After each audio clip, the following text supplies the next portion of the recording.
Du côté de l'hôtel de ville, sous l'œil de Saint-Quentin martyrisé, 2000 ans d'histoire se dévoilent.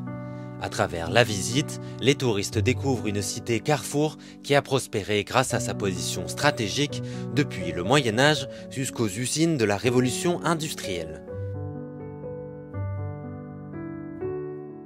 À l'époque romaine déjà, Saint-Quentin se trouve sur la voie menant à la Bretagne. La ville se développe à partir de la découverte des restes de Quintinus, apôtre romain du IIIe siècle, dont le corps décapité fut jeté dans les marais de la Somme. Au Moyen-Âge, la ville se développe avec la confection de draps en laine.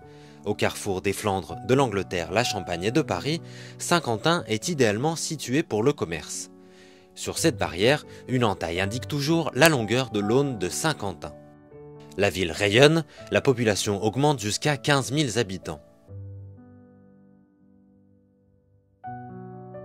C'est à la fin du XIIe siècle que Saint-Quentin entre dans le royaume de France.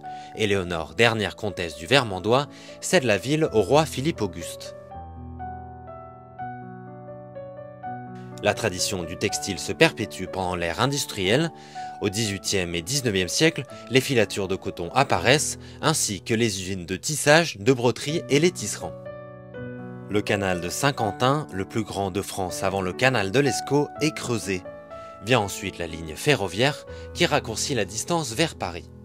Symbole du faste de la ville, le palais de Fervacques, construit à partir de 1897 sur les décombres d'une abbaye, et qui fut construite afin d'accueillir une salle de bal et de réception qui manquait tant à la ville.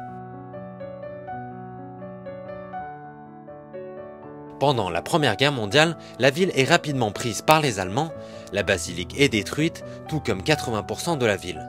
Il faut tout reconstruire, les édifices publics et les commerces sont construits, eux, dans le style émergent de l'entre-deux-guerres, l'Art déco.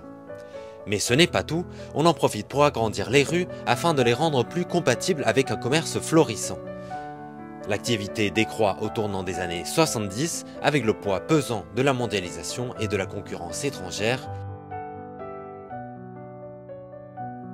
Aujourd'hui, Saint-Quentin conserve les vestiges de son passé.